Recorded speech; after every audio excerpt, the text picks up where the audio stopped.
People keep telling me like you're creating a room again. I screwed up last time, and oh look, it's Ashley. Hi. Let me see if I screwed up last time, and I created a room when I didn't mean to. I was just like testing stuff out, and now everybody's like, oh, you're doing it again. I mean to this time. So how are you guys doing? We're good, man. Little buzzed. Yeah. But, well, I mean, you can't really be in New Orleans without being a little buzzed, right? Exactly, dude. We do it all the time, man. It's always brunch. Always brunch. Always brunch. Bottomless mimosas is a great thing. Yeah, man. I gotta come back, man. I miss New Orleans, but I guess now's not the time since everything's still like. I can't believe they canceled Mardi Gras. That's so crazy to me.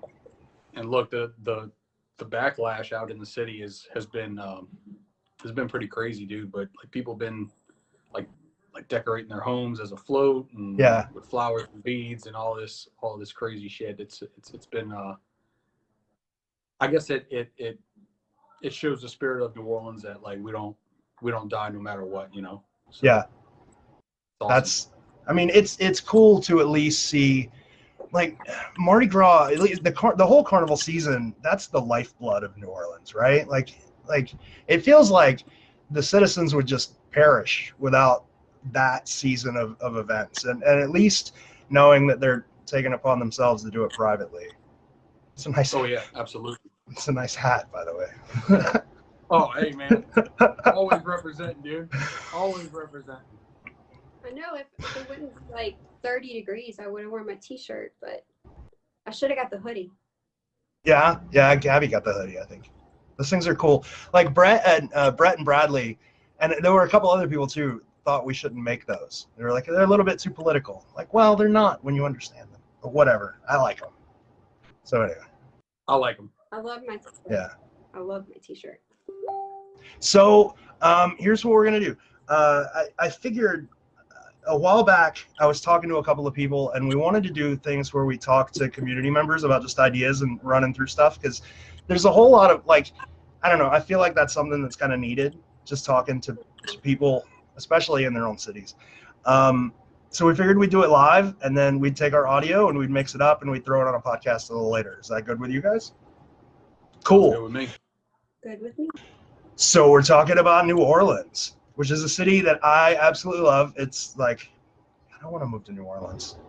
Do you guys just want to trade? Can I like trade you a house or something? You can come live in my place. I'll get no. Dude, you can come stay with us. That's totally fine with me. You got like a pro setup behind you. Are you in a band, or do you just play for fun? Yeah, so I was in a band called Luke Starkiller, and then now I have a side project, a death metal project called the Jeffrey Dahmer Dinner Party. So we do a lot of... Have I heard of that? I think I've heard of that. But like it's a lot on the level of like Infinite Annihilator. And then so you know, I pretty much have a studio in the house just so I can record ideas, or if any of the guys want to come over and record. So I just try and set it up to kind of cater to everybody, man. So if like you ever want to lay something down, you know, you come stay with us and we can record some music, eat some king cake, and get shit fixed. I have no rhythm, dude. I am totally a white boy. I got no rhythm whatsoever. I want to move to New Orleans so the rhythm will come to me. Anytime, man. You're always welcome, bro. Nice, thank you. Do you have an album? Like, can I buy your album? I don't think so. Not anymore. But I can send you some stuff. And right now Luke Starkiller is trying to get back together to do another album.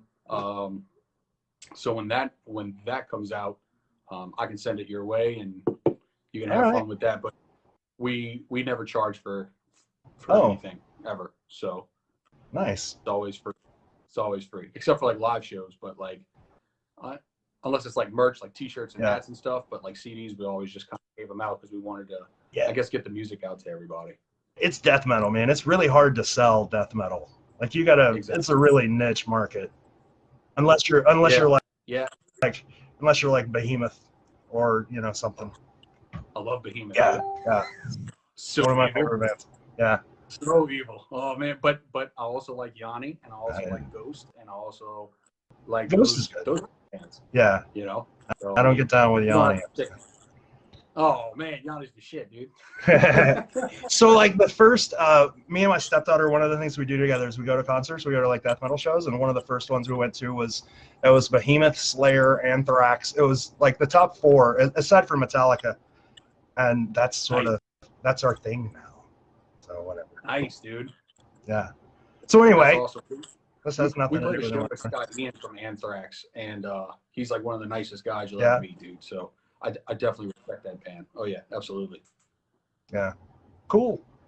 So this, what we're saying has nothing to do with New Orleans. Let's talk a little bit about New Orleans. You guys, how you guys are both not new, but not like super old members of the community, right? She's been it longer than I have, I think. I'm going on almost 2 years now.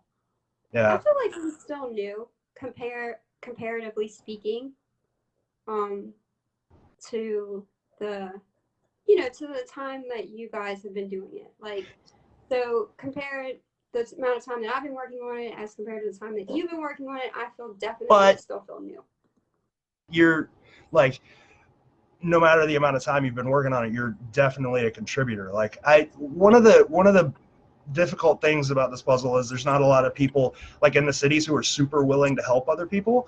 And New Orleans was bad about that. Before Expedition Unknown came along, we didn't really have anybody in New Orleans that was willing to help anybody. And you've gone out of your way to help some really good ideas and some really stupid ones too. Like you help whoever, and it's very nice.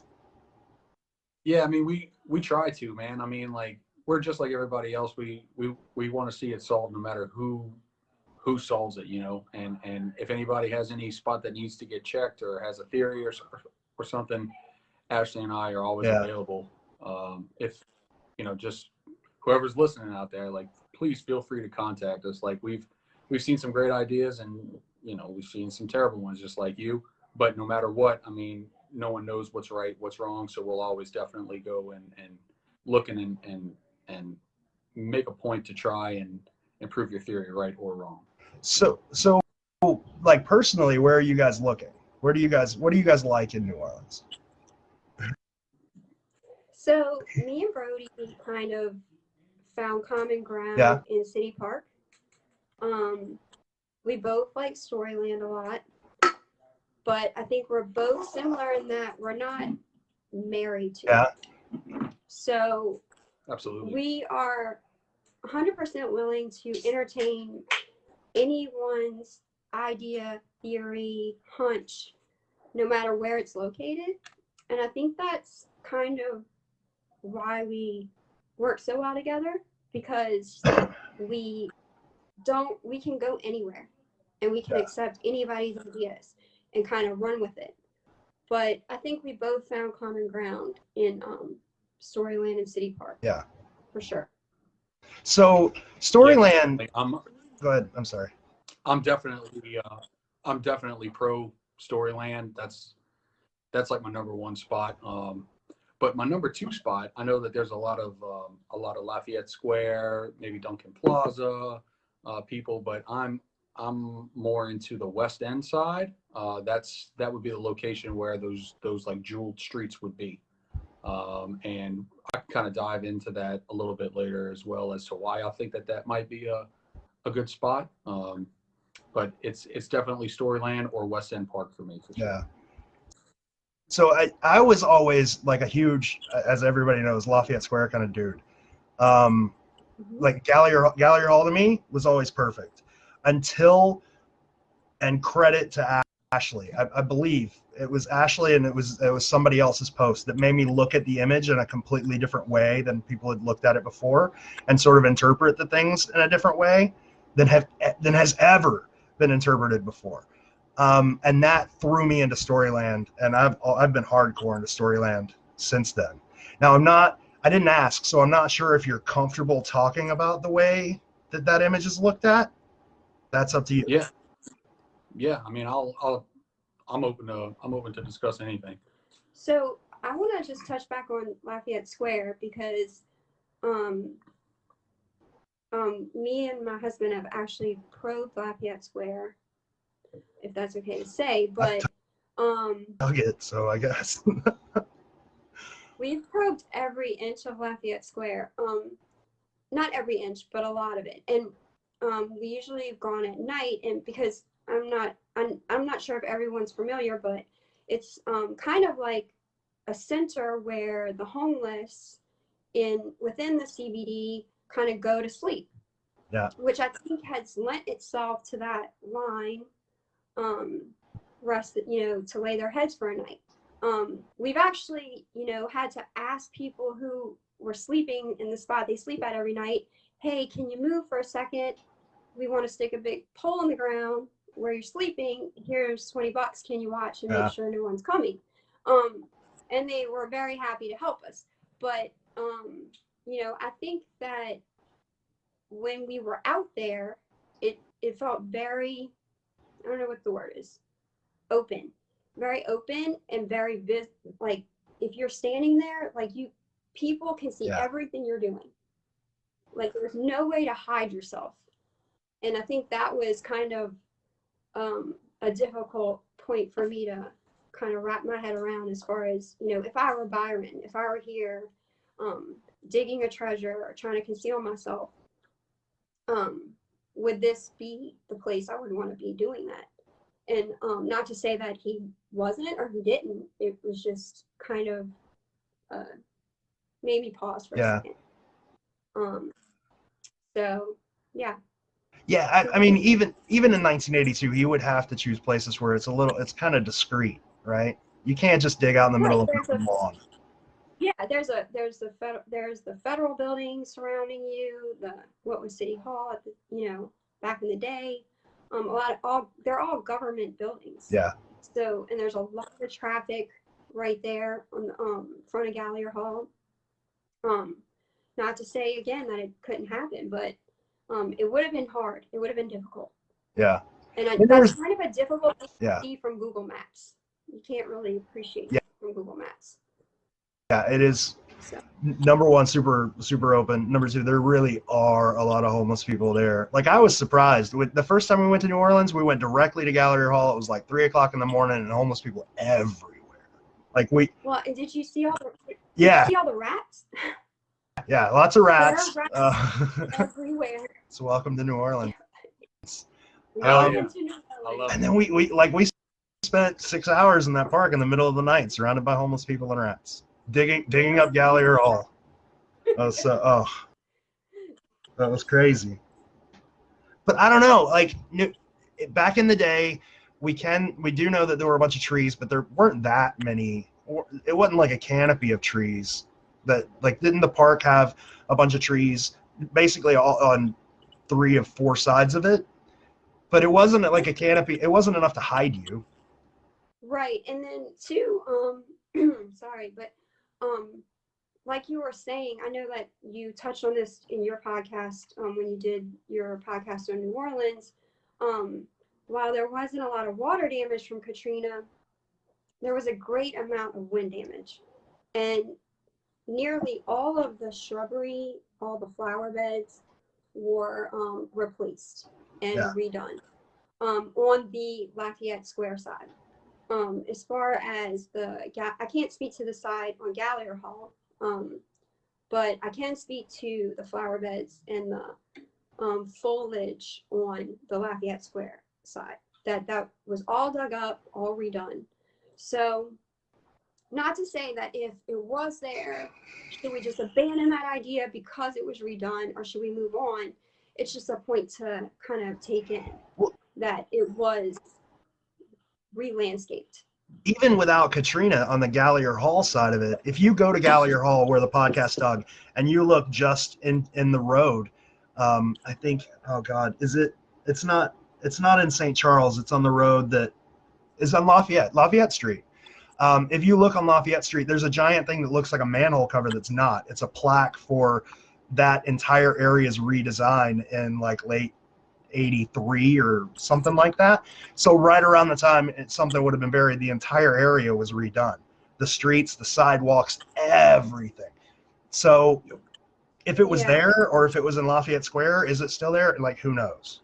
But I mean, the more I think about it, the more I lean towards what you were saying before. It just doesn't feel like the right area, right? Like, not enough stuff makes sense.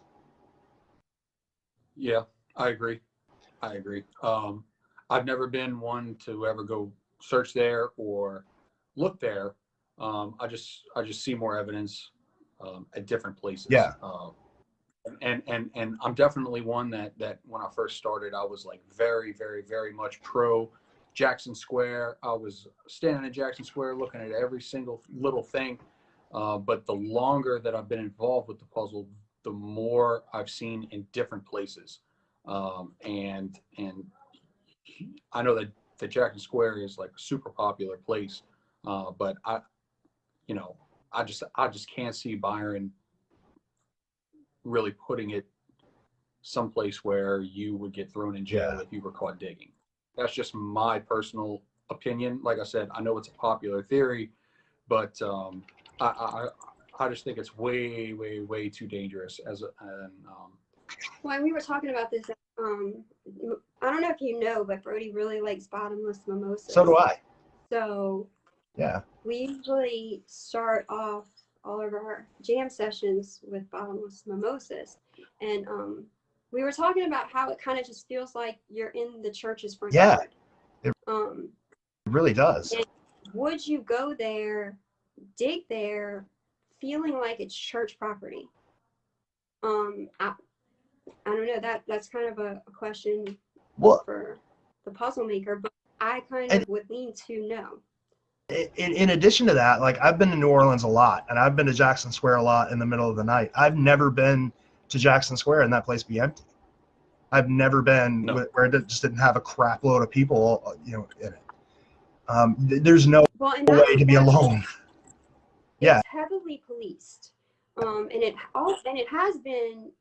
So, I was born in '80, so I was just a baby when this was when this puzzle was created. But as far as my knowledge goes, it's always been highly policed because of the art dealers and the entertainment and it's the center of the touristic idea. I don't even know if that's a word. Like, the tourism in New Orleans, other than Bourbon Street, is Jackson Square. It's the first image you see when you see it on a postcard, and so they really try to protect that image.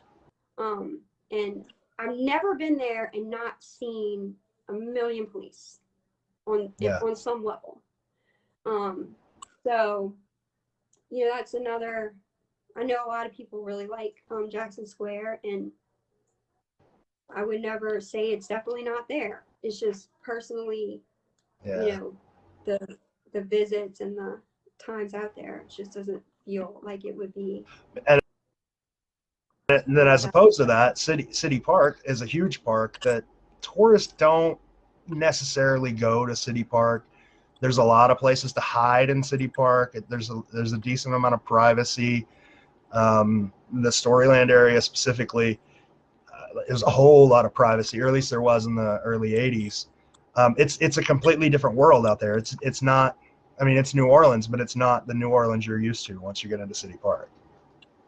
Absolutely. I mean, the only people that I've ever ran into in City Park, Storyland, Carousel Gardens would just be regular workers of City Park, and trust me, they're very well aware of our hunt. They know everything about it. They know where we've looked. They know where others have looked. So most of them don't care, but some of them do. Just don't step on their flowers, and they'll be okay with it.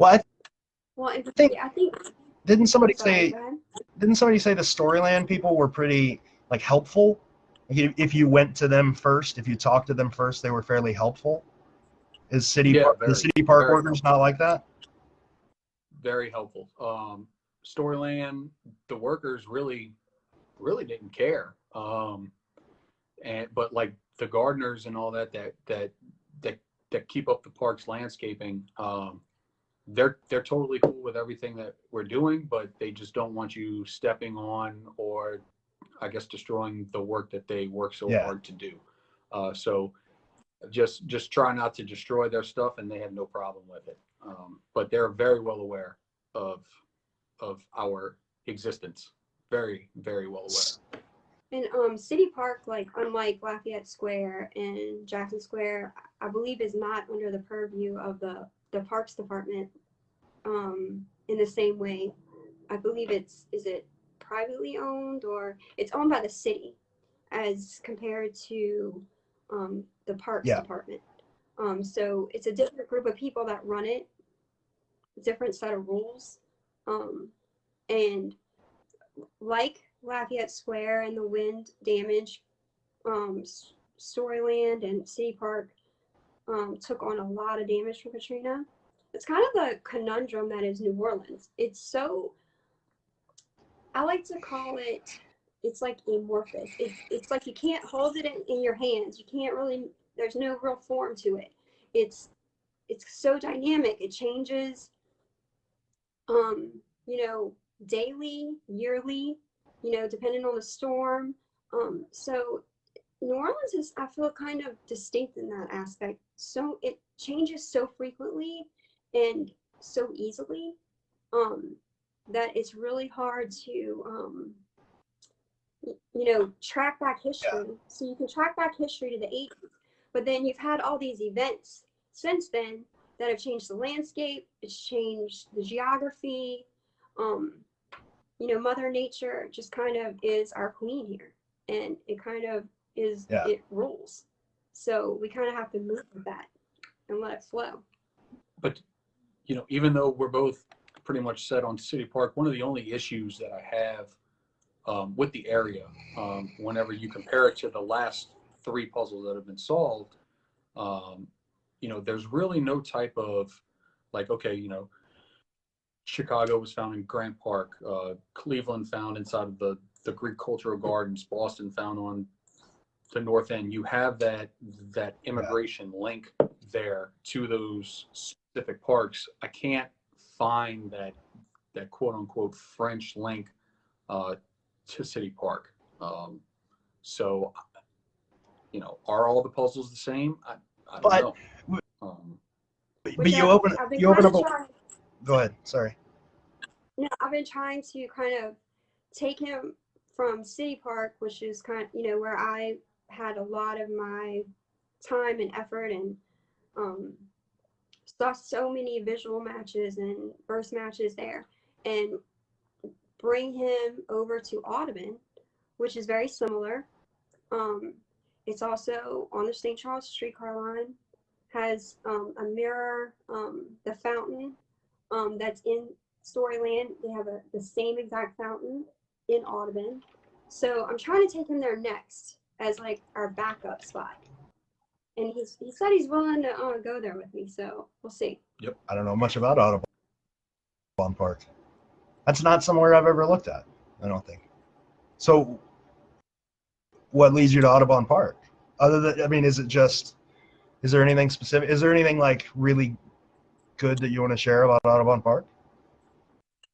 So I found so the main thing that started me in Audubon was the fountain, which is Himes. Is it Hiram's Fountain? Himes Fountain. If you know the fountain in Storyland, I can't quote the verse exactly as far as. I think it's Miss Hyam. She bequeathed her jewels to the park, right? So, in order to pay for the attractions there, or something along those lines. So, you know, that would give your connection to Jewels Abound. Yeah. Right. But, so the word jewels is actually written on the back of the fountain. There's a exact. They made 2 fountains. One is in Storyland and one is in Audubon. The St. Charles streetcar line runs. I feel like it ends at Audubon Park, or begins. I can't remember. I think it ends at Audubon Park.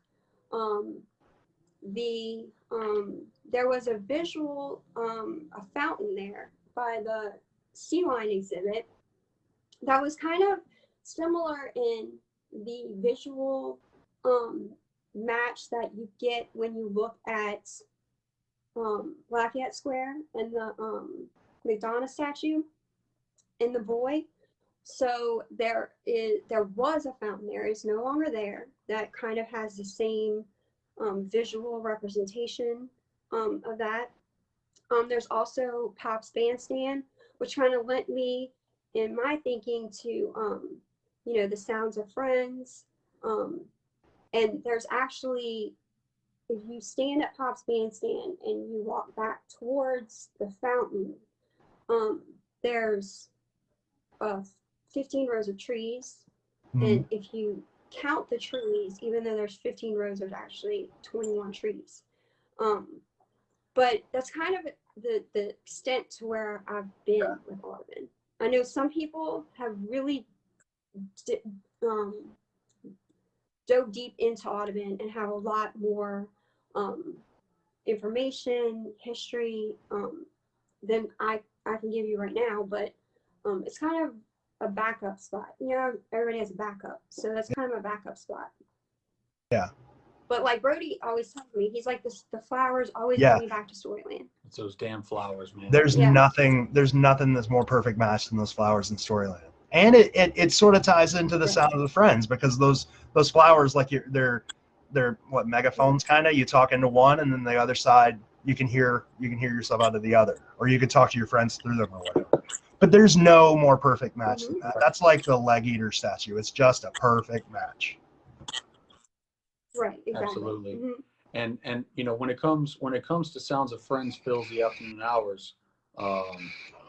So looking at the Japanese clues, Byron specifically told us, it's translated, or I guess as our Japanese translator told us, it's translated as like to fill a cup, right? And Byron said it's a much more simple expression. Yeah. So when I researched that, one of the important things that I found was, fills the afternoon hours. A simple translation would be to tea time. So like afternoon tea. And within Storyland, there is a gazebo called Tea Time Gazebo, where the children would go and have tea time under there, dressed up and all that good stuff that kids would do in the early 80s, late 70s. So that was my main Storyland connection next to the flowers, was the Tea Time Gazebo, which I think could be easily translated into fills the afternoon hours, as in fills a cup. And it matches Byron's comment on having it be a much more simple translation. And then we also have the connection to NOMA, which is the New Orleans Museum of Art, which if you want to kind of have, I don't know what the correct term is for it, but it makes me feel like that is referring to gnomes admire, because you would admire art. Yeah. So NOMA, gnomes, it just kind of seems like a simple connection that can be made without a lot of, stretching. We're not doing trigonometry to get there. Yeah. So we're just trying to keep it simple and trying. Yeah. So there's only one problem we got with the gazebo. So I've got this pamphlet. I don't know how many people have seen it, but I guess I could put it out. It's a pamphlet for renovations to the park. So 1971-ish, the park was sort of restored, right, from its original condition, and then it was just left open to the public. It was essentially part of City Park, right? There were no fences, you didn't have to pay to get into it. There was nothing, and it was heavily vandalized. So in 1983, they came in and they basically shut the whole park down, tore all the shit down, put some stuff back up, added new stuff, and then built giant walls around it and started making you pay to get in. So that was in 1983, like June of 83 or something like that. But in the pamphlet, they talk about building gazebos. And it's unclear if they built both gazebos, because I think there's two there now. It's unclear if they built both of the gazebos then, or just one of the gazebos and then restored the other. And it doesn't really make it clear which one is which. You know what I'm saying? Right. Have you ever Right. seen this pamphlet? No, Oh. I've not. I've not seen the panel. Like I've seen them talk about the issues that they had where they had to rebuild everything, where they closed Storyland for a good time Yeah. in order to do the renovations, but I haven't seen any like special documentation. So this is essentially like an investor's pamphlet. It's once they ask you for donations, you get put on a list, and then they give you this thing that says this is what we're going to do. Building a gazebo is one of the things, and then it lists all of the different exhibits that were there then, but aren't so much now. Like, cause didn't it go under another renovation where they added even more stuff, like So recently? Like in the yes. So yeah. I can't. If I told you the year, I would be guessing. I mean, it was in But like the I went. last 20 years. Yeah. Yeah. No, Yeah. and then again recently within the last. Oh, okay. So, actually, I had gone there the day before they were going to close to do the most recent renovations, because I really kind of I liked Storyland, but I had gotten some criticism from the community, not because it was it was simple, but it just, I guess it didn't compare to the complexity that it just seems so simple, right? You know, are the three stand watch the three little pigs? Like that just didn't seem like it could be credible because it just was so simple.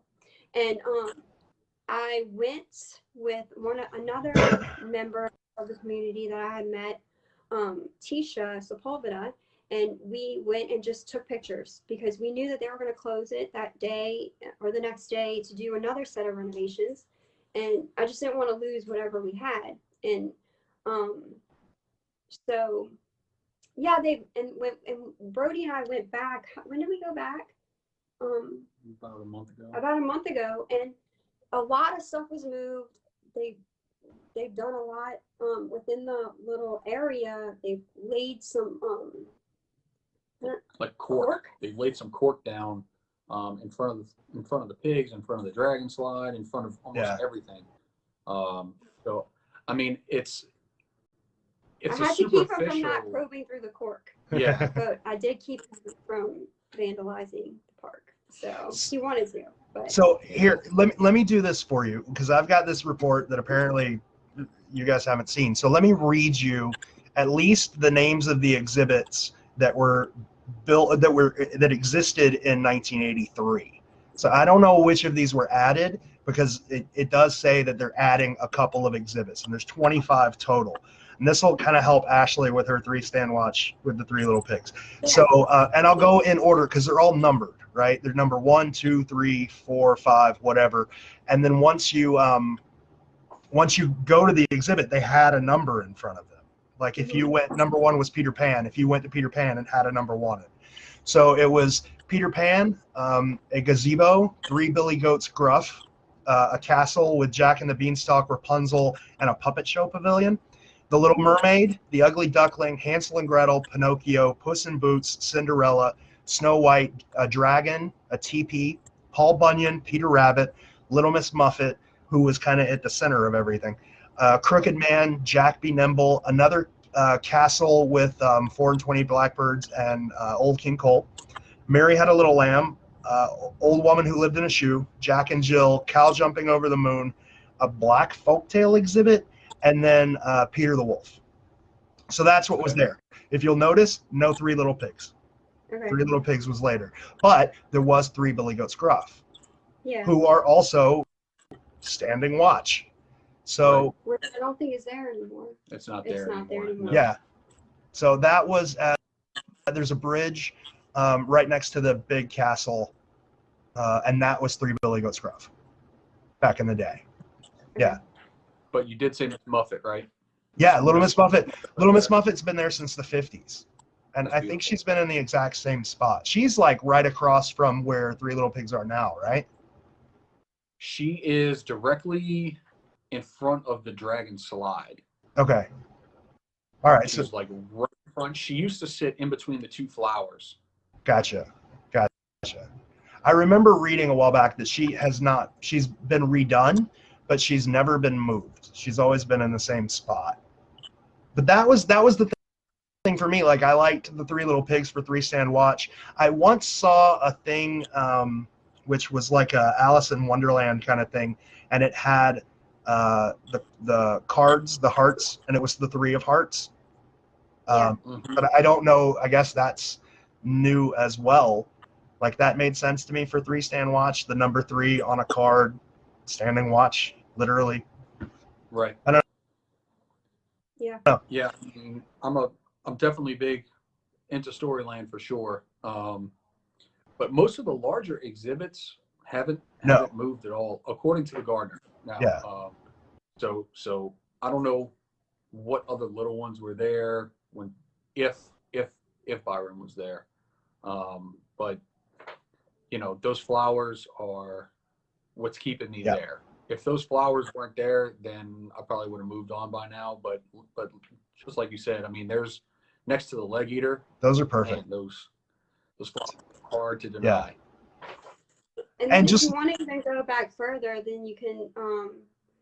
I don't know if you've seen the picture of the, what do you call it? Is it a garden clock that was at the entrance? Oh yeah. It was just like a big clock made out of bushes, and it was huge. It's no longer there, but it was at the entrance. I found that in a book. It was a little bit difficult to find online, and see, that's kind of a difficult thing. A lot of the records, pictures, historical documents were lost during Katrina. I don't think that people really foresaw the fact that everything from the history of the park could be lost because of water damage. Now there's still stuff out there. There was books that were published, but it's somewhat difficult to find large amounts of images or historical data other than the historical databases that hold the images that weren't digitized before the storm. So a lot was lost. So it's not as prevalent when you go to type in the Google city park Storyland. It's not like you come up with a million historical images that you can reference from, but it's out there. It's just a little bit hard to find. But all of the historical societies and stuff, all of their stuff was just damaged. It's just gone. So no, there's still the historical what is it? Like the historical connection. Preservation Society. The Preservation Society. But a lot of the stuff was kept on site and it wasn't because it was throughout the city. I don't know if it was just a matter of this was before the time where everything was digitized. So a lot of things were kept in hard copies within the city. And then when Katrina came, it wasn't just a matter of did it flood, it was a matter of mold and loss of electricity, and records being damaged because not necessarily the building was flooded, but because it lost power and there was water somewhere and things just got destroyed. So it's it's out there. It's just I find the best places to look for this kind of thing is the Facebook groups that are dedicated to there's actually several groups from New Orleans that are dedicated strictly to things that are no longer there. I think they call it Ain't There No More. Ain't There No More. Yeah, Ain't There No More. And it's people just posting pictures that they took during their childhood of things that are no longer there. And you'd be surprised as to how much is no longer there. Yeah, just about every city's got a Facebook group like that. Like New York's is New York Before 1990, where it's mainly just like professional photographers posting pictures of like city streets or gardens or whatever that they've taken back in the 50s, 60s, 70s, 80s, whatever. St. Augustine's got St. Augustine Memories. So yeah, just about like if you look on Facebook, just about every city's got a group like that shares amazing pictures. So And so I'm definitely one that likes to look towards or look to the past puzzles that have been solved to try and get some type of like method to solve these ones that we haven't found yet. And the one thing that I haven't been able to find with regards to New Orleans or even some of the other ones, you know, you look at Cleveland, it says, you know, seek the columns. All right, well, the columns are in the painting. In Boston, feel at home. The home plate is right there in the painting, which blew my mind, by the way. And then Chicago, you have the fence and fixture, which is right there in the painting. But when it comes to New Orleans or any of the other ones, so I'm trying to find that verse match with something in the painting. So let's say the flowers are the dig spot indicator. Well, you know, the verse doesn't mention flowers. So like we really don't have much when it comes to the New Orleans painting. So you kind of do. I'm trying Like to find that kind of connection, you know. If you were doing Chicago before you knew it was found, or before you actually solved it, before you found it, you wouldn't know the fence post is the fence post. You wouldn't know that's what the verse is referring to. You can't look at that and be like that's a fence. And Boston, we didn't know about home plate literally until JJP went, that's home plate. It could be the flowers, like, and the sounds of friends may be referring to the flowers, but we won't know until we know. Like, right. Well, then the group that maintains City Park is called the Friends of City Park. So there's little so there's little That's right. pieces. We just kind of are trying to wrap it all up into a present with a nice bow on top, which hasn't happened. No, it hasn't happened yet. It's gonna be hard.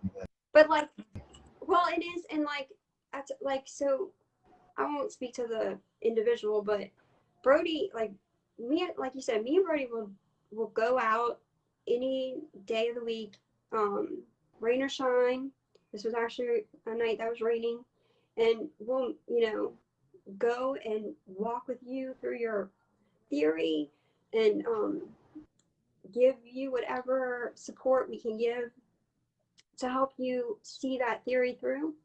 I know Brody's driven over an hour at night in the rain, and we've been standing out in the middle of a park at night in the cold rain, and we don't mind because I know that I am truly impressed with the dedication and the level of thought that people put into their ideas and their theories, and it really impresses me as to how much work people will do to and I really appreciate that. And so I will never tell you that I don't agree with you and I don't think you're right, and I'm not going to come out and help you. If you tell me where you want me to be, I will go out and help you. I know Brody's done the same thing. Yep. Now we've gone out places and it's been, I know that our big question when we go out somewhere is we always ask, what is your dig spot confirmer? Like, what is your visual mark? What brings you to this spot ultimately? And I find that sometimes people will try to take a spot that they really believe is the spot and then try to create a theory that fits that spot instead of letting the theory take them to the spot. If that makes any sense. And whether or not which way is correct, I can't say for sure, but I kind of personally feel that whoever's going to find this, especially in New Orleans, it's going to be the theory is going to take you to the spot and not the other way around. I don't know if y'all feel the same way. 100%. Yeah. Right. So that would just be the biggest thing for me is And I think that's kind of what's kept us from kind of, like I said, wrapping a big bow around this whole idea, is that we're trying to like not let our spot create our theory and let the theory take us to the spot. If that's not, it might be difficult, especially now with so many people who just come out with so many things. It's probably going to be hard to create a theory that everybody's going to agree on without actually digging up a Casques, right? Like if anybody were to take the actual Boston solution and present it as an amazing package theory before Boston was found, they would have got laughed at, right? Like Byron's going to dig up a ball field. There's no way that's going to happen. So without digging up a Casques, that package theory, it's probably not, like, I don't know. It's difficult. It's difficult without a Casques. Right. I mean, I don't know about y'all, but I'm just truly impressed with there's some really smart people working these puzzles, and absolutely. I may not comment on all of them, but I do read a lot of them, most of them. And I just feel like the group of people that work these puzzles they're just, to me, so intelligent and so smart, and to even be, in groups with these people is just an honor, because I mean, I feel like we could solve anything if we really wanted to. I think the only thing that's kept us is because so much time has passed. Exactly. Time is our biggest enemy on this. Like if we would have had this community then, with this type of access to information, this type of communication, I think they would have been found in no time. But so many things have changed over time. It's made it that much more difficult.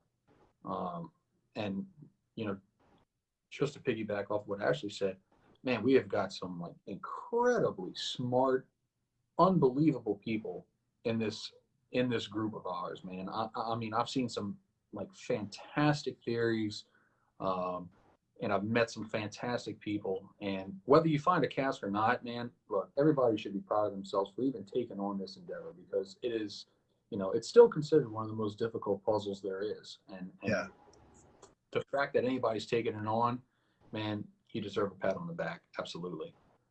I just want to say that whenever I know that recently a lot of people participated in the red herring treasure hunt, and that was really it was exciting for me, and I got a lot of satisfaction from that, mainly because I used a lot of the ideas and techniques things that people have taught me as a part of this community to apply to that hunt. And I just want to say that Beth created an amazing treasure hunt, and it was so much fun to actually put the work in and then get something out of it, and to actually find something. And so I think a lot of people get discouraged because they work so hard on this puzzle, and there's just a lot less reward for the work, but you're getting, like, you can take everything that you've learned in this puzzle, in this hunt, in this community, and apply it to other places and use it in other places. And it sometimes seems fruitless, but it's really not if you think about it. That red herring hunt was cool. Bradley solved one of those too. Bradley solved one of those, and he put like a picture of him and his wife holding the bag with the rock in it on his Christmas card. And then, just like funny aside, one day I get this phone call from John Palancard, and he's like, "What the fuck is Bradley holding in this bag on his Christmas card?" So I had to explain this entire hunt. Oh, it's awesome. So anyway, so like, while like we're on the topic of New Orleans, I've seen a lot of theories with regards to Jackson Square, a lot of theories with Storyland, Lafayette, Congo, Armstrong, etc. But one of the areas that I really haven't seen too much, man, is on the West End, where all those jeweled streets would be. That was a so big they got Jewel Street, they got Crystal Street, things like that. That was a big deal back in the day, but it just never sort of went anywhere for the Right. really, really old hunters. It just never sort of went anywhere. They couldn't find anything other than jeweled streets, So like here's a couple of observations. I don't know if anybody wants to investigate it or not. So one of the biggest mysteries for this puzzle for me was the wrinkles in the hand. I still haven't found a connection for that. I guess if you look at the shapes of these streets on the West End, they kind of match those those wrinkles in the hand. And then one of the big things for me, and I think it sounds like something Byron would do for the line from end to end. Well, you can walk from West End Boulevard over to West End Park, so end to end, West End to West End. And if you look at West End Park, man, and you look at the boy's pants, you have that same diamond shape on his pants, and it matches the diamond shapes within West End Park. And in the center of West End Park is this old fountain. It was like a prism fountain where they would shoot water around. It would create rainbows and all this really, really good shit. But now it has been, actually since I think the 30s, it was converted into a planter, which is, a lot like Cleveland. And it really kind of does resemble the clock. So, I think West End could be a viable option for where this thing is. So if anybody out there is listening and wants to do some research with me, I'm always open to checking out some new stuff. So if anybody wants to check out West End Park, I'll go check it out for you if you have a spot that like you really like. West End Park. Oh, I'm kidding. Just got... I'm kidding.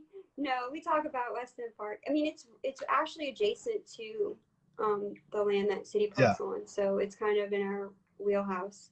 Yeah. I've been out there, and the thing that frustrates me about that area, especially like Harlequin Park and Tourmaline Park, is that it's just grass. It's just, they call it a park, but there's nothing there. There's absolutely nothing. I don't know though, man. There's Storyland just fits the whole theme of this book to a T. Like, I can't see, like, Byron, if Byron knew it existed, I can't. And knowing now, before the renovations, there were no gates, there were no walls, there were no fences. You could just walk right in the middle of the night. If he knew it existed, I can't see him not taking a hole there. Just because it's everything. Yeah, it was actually supposed to be called Fairyland, too. So, and on the original plans, if you look at maps, it's actually labeled Fairyland. So yeah, I agree with you. It fits. It's not super complicated. We're not doing trigonometry to get there.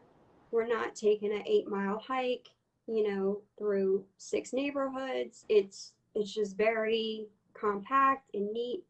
The only thing that really hurts us here is the renovations, time, humidity, things like that. But I feel like you're gonna get that anywhere, and I think that's kind of what keeps a lot of us here. It keeps a lot of us hooked. Yeah. Is that we all want to hold on to that little piece of hope that we can bypass Mother Nature and time and figure it out. And hopefully there's still people out there that will be able to do that. Hopefully. So, hopefully New Orleans isn't lost forever. Hey, if anything, it's a fun place to come and explore and hunt. It is a lot of fun. It's by far my favorite city. You may not remember your trip, but you'll enjoy your trip. Hell yeah. So. All right, guys. Well, I guess unless you guys have something else, I guess we're done. And I'll just mix all of this stuff down and figure something out. Sounds good. Sounds Okay. good. If anybody out there needs to check a spot, just let us know. We're All right. always open.